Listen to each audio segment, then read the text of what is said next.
3 crusades of Nilfgaard have passed in recent history, each one being deterred in one way or another. It is even the backdrop for Witcher 3. However, to me, this also begs the question, what would happen in real life? But first, let me say how and why this video is calculated this way. I use history, philosophy, and war to conclude these scenarios. However, at the same time, I'm not using one way or philosophy. I announce it through circumstance. As Fallout would say, war never changes. I also use speculation on how these would mesh, not necessarily an exact science.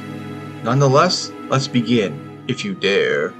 For the events of Loch Muin, we'll end by Ananice going to John Natalis, because Roach and Geralt will really give her to him. He's more their kind of leader, and he's Temerian. But at the end of the day, it doesn't really matter. Even giving Anais to Radovid wouldn't give him the throne, nor would his marriage to Ada. In medieval times, women were not reigning monarchs. They were used to initiate and reinforce alliances, and not immediately grant entire kingdoms. Also, it would not divide the country if John Natalis is made into king regent. The barons cannot question it then. It would likely come to every noble trying to arrange a marriage with Anais. It also doesn't help that she's born out of wedlock.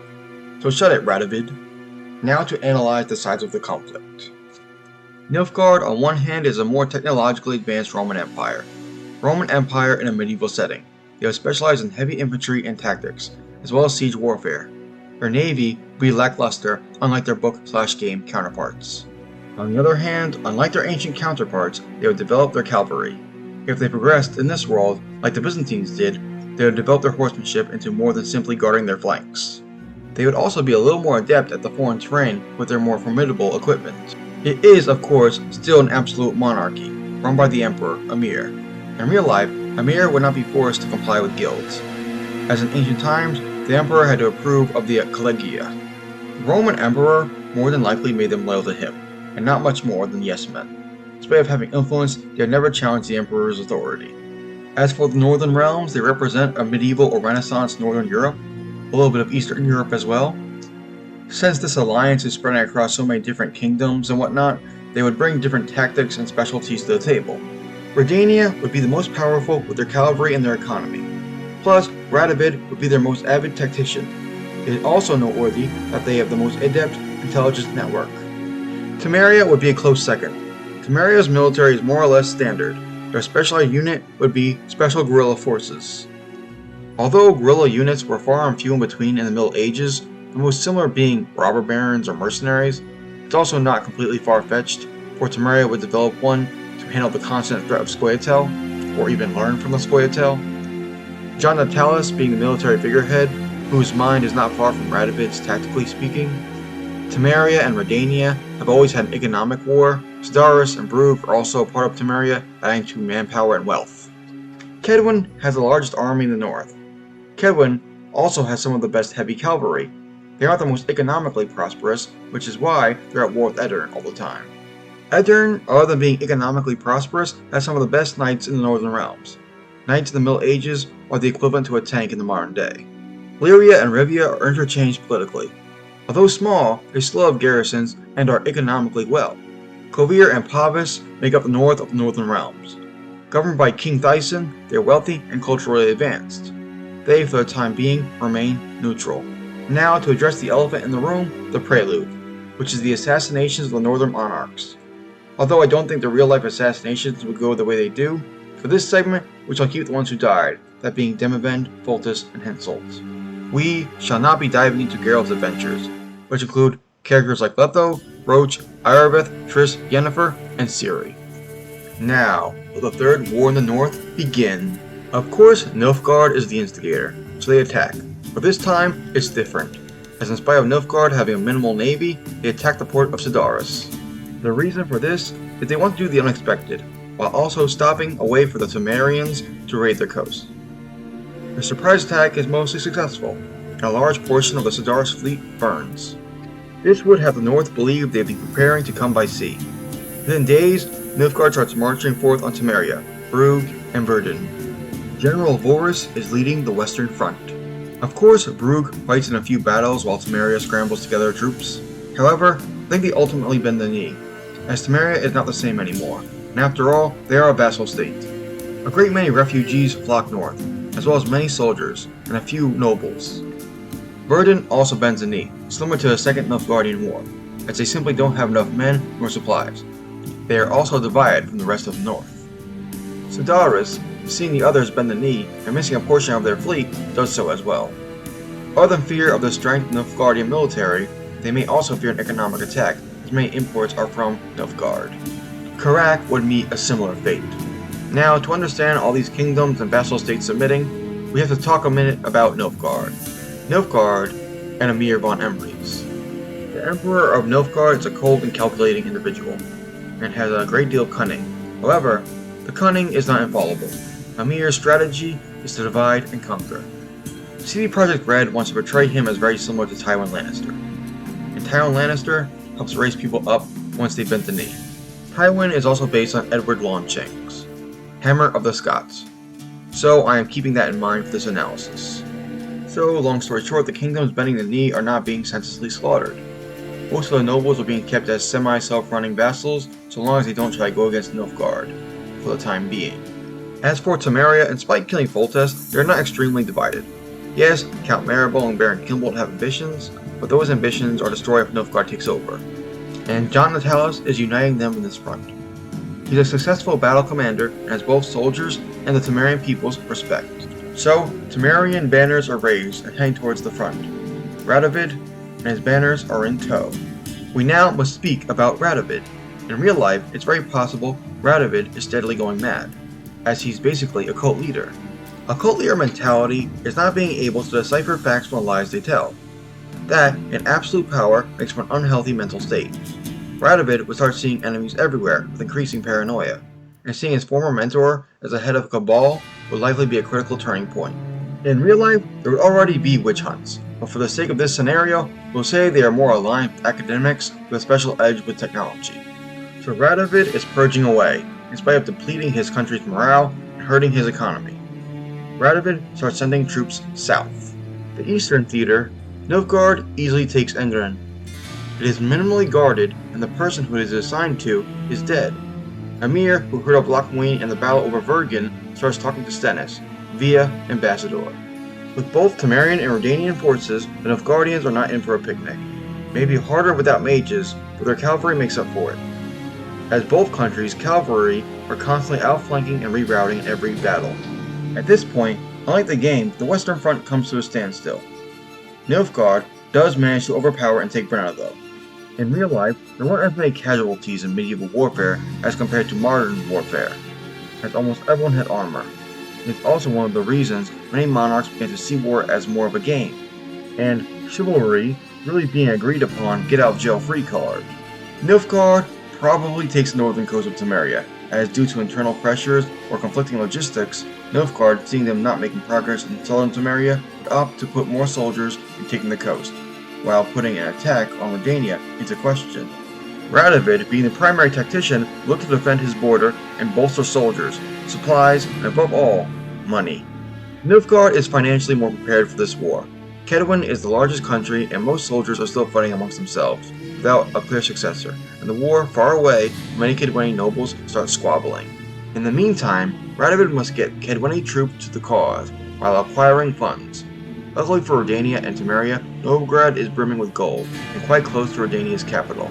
To acquire funds, plus kill mages, Radovid musters arms.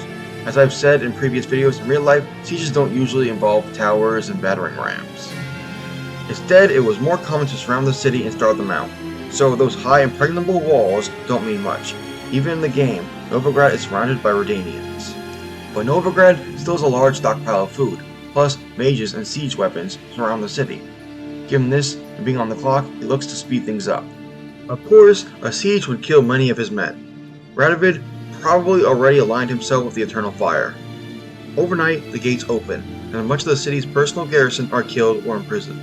The cult of the Eternal Fire then starts burning magic practitioners. Down south, Jon Natalis is being overwhelmed. Nilfgaard, due to intense cavalry attacks, move more defensively and set up pike formations. In the meantime, Maribor is besieged. The Romans, being great siegers, take it rather easily, while Temerians fall back to Vizima. In spite of having newfound wealth and ships from Novigrad, Radovid still needs Kaedweni support. Radovid, invoking inspiration from someone like Henry VIII as far as I can see, kills his wife for a Kaedweni noble. In spite of this marriage, however, not all Kaedweni go for this. They all want to be the next king, as Hensel has not left any conclusive heir. I can see around half backing Radovid. Either way, reinforcements go to Temeria, also to liberate Temerian trade routes. To the northeast, a reluctant Stennis attacks eastern Kaedwen. King Stennis is arrogant and greedy, and likely doesn't have much hope for the northern kingdoms. To maintain vassal state independence and his animosity for the Kaedweni rivalry, he attacks isolated Kaedweni nobles. Lyria and Rivia, caught between two enemies, bend the knee. And since many are fighting south, he has success, overall putting Radovid in a precarious situation, as in spite of his tactical mind, fighting a war on two fronts is hard even for the best strategists, especially when you're asking to defend a foreigner. We are still keeping in mind, Radovid wants a northern empire. Radovid sees the need to take the offensive and show that Emir is touchable, so he sends his new fleet to attack the Nilfgaardian coast. This, however, does minimal damage. Nilfgaard would have fortresses all along the coast, so there would be bloodbaths before Radovid pulls back. In a more stable state, Radovid would see the fault in this, but in the end, he also sees everyone as expendable.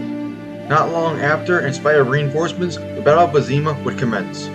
Although John Natalis would escape, Temeria would fall under Nilfgaardian occupation. Radovid probably sabotages Temeria, seeing more of a use for their guerrilla fighters, and ensuring later it would fall under Redanian jurisdiction. In the Eastern Theater, Stennis has a few places. Half of Kaedwen is war-ravaged. Radovid is forced to send more soldiers that way. However, he can't leave his capital undefended. Novigrad is no longer a target, since it's been looted and granaries emptied.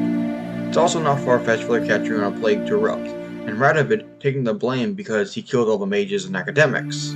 Gor's Velen would be less of a war zone, so the Bloody Baron wouldn't exist there. Nilfgaard, looking to end the war, starts marching on Redania. At this point, they are tired and far from home. The upscaled guerrilla attacks make supplies scarce. Nilfgaard is also unable to commit all troops, as what is left of the Novigradian fleet is deploying on Sidaris and possibly the rest of Temeria's vassal states. Any Kaedweni nobles under Radovid would order their troops to desert, simply because they can't defend Redania while Kaedwen burns.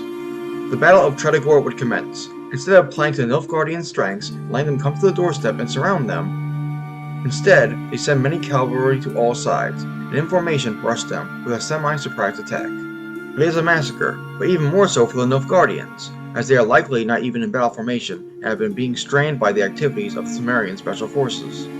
The western Nilfgaardian hosts retreat back to Bazima. Some are moved to reinforce the coastal kingdoms. Stennis, semi-uniting the Kaedweni against him, starts to lose the ground he's gained. It is also worth noting that throughout this whole time, Radovid has made countless enemies, and in his madness has turned the north against him. Whether that be mages, John Natalis and Temeria, the highborn of Kaedwen, or even his own countrymen and inner circle. It becomes apparent, especially with the unsuccessful attack on the coast, the king of Redania must fall. Instead of Dijkstra, Roach, Philippa, and Thaler, I think it would be a plot amongst the strategists. Upon hearing Radovid practically sabotage Temeria, John Natalis would launch an ambush in secret, especially if he has special forces at his command. One thing that would propel this ambush, as someone like John Natalis would need backing, and that backing would come from Kovir/Palvis and Cairngorm. With many troops, money, and supplies, they'd want to enter the fray. In a feudal European-like society, neutrality isn't an option. Every monarch looks at the board and says you're either with them or against them, especially ones like Radovid and Emir. But right now, Radovid is trying to start a northern empire, and Nilfgaard's right behind them.